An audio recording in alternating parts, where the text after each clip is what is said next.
Women are most often the chief music makers.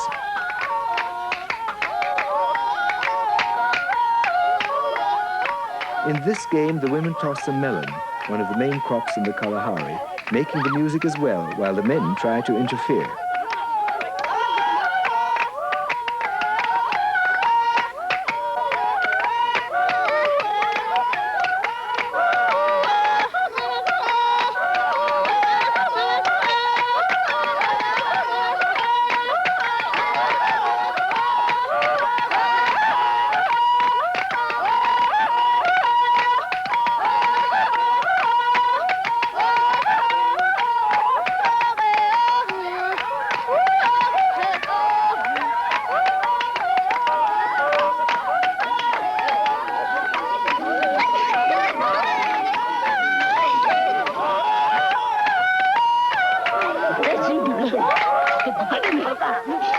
So much of our musical history is lost in time. We cannot say how long ago the bow became a musical instrument. Yet tantalizing fragments do turn up. For instance, these mastodon hip and shoulder bones, found only a few years ago frozen deep in the Siberian ice. Keeping company with them were two small bone flutes and a bone carved as a beater. Resonating points were painted on the larger bones. The find is as exciting to musicians as to anthropologists, for it dates back some 35,000 years. Could this be a fragment of our oldest known orchestra?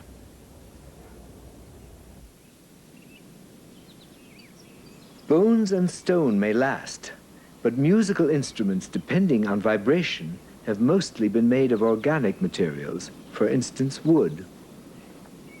In Sweden, there are a few who still know the secret of making a flute from the green, unbroken bark stripped from a willow branch. Wood, reed, animal gut and skin, even horn and shell all perish. Man himself returns to dust. It was the French philosopher Pascal who said, "Man is but a reed, yet a thinking reed." What child from time immemorial has not tried to draw sound from a blade of grass?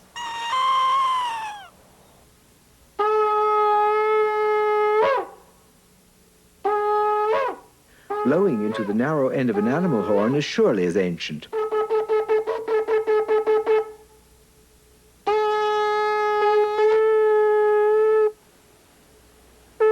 Gradually, craftsmen developed far more sophisticated instruments from such principles. The familiar Swiss Alphorn was an early form of telephone, and its like is found from Tibet to New Guinea, the Amazon and Japan, communicating from hill to hill, valley to valley.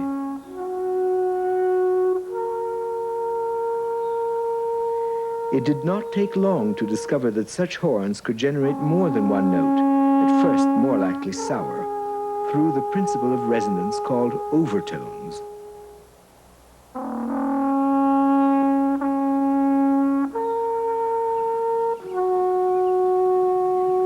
The same principle operates the willow flute, that of a trapped, vibrating column of air.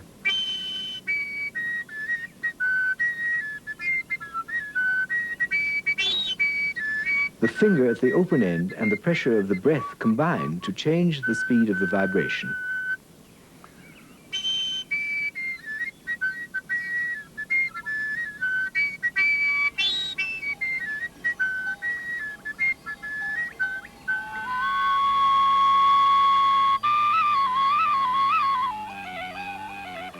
Holes can be added which serve to lengthen or shorten the column of air itself.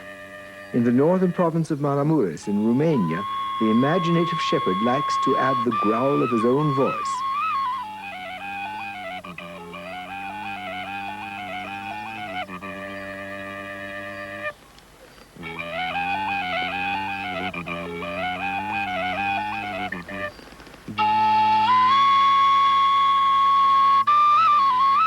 After the thawing of the last great ice age, reeds sprang up throughout the warm and damp Middle East. It was most likely there it was discovered that two pieces of cane could be made to vibrate against each other.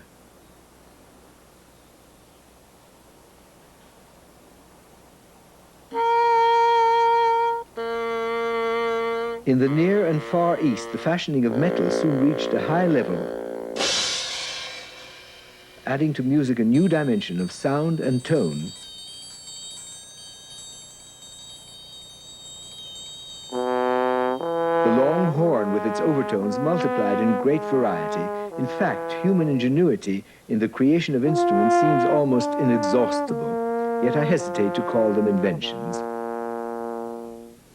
Man cannot invent.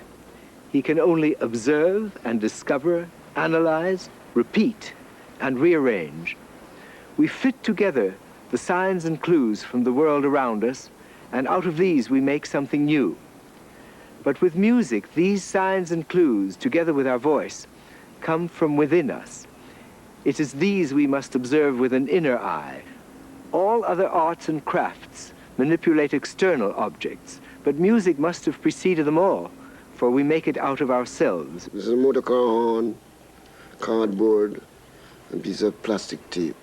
This ingenious instrument was put together by this Jamaican musician from such diverse elements as cardboard, part of a car horn, and a reed mouthpiece. Out of this unlikely combination comes music, delightfully sweet and clear, and entirely his own. Sound like a fifi, you know?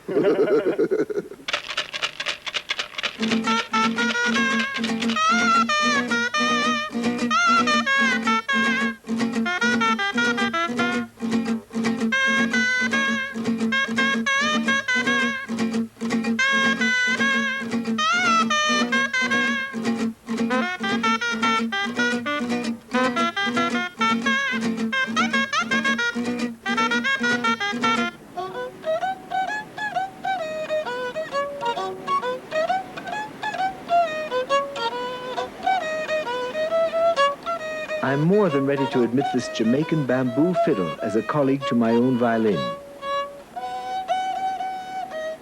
But is the music genuinely Jamaican?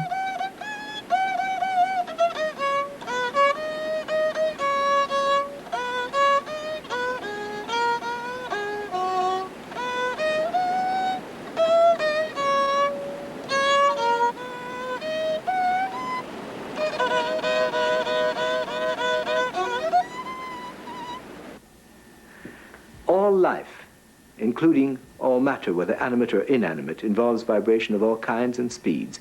We are constantly bathed in these vibrations. Sound begins toward the low end of the spectrum. On a great church organ, the lowest C vibrates at 16 beats per second, just at the point where we stop being able to distinguish each beat separately. We can see that pitch is but an acceleration of rhythm.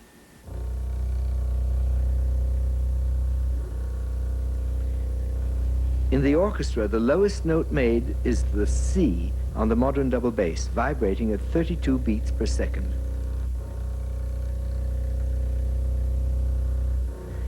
It seems to me nothing more to boast about than the top C I can produce on my violin, 7 octaves higher.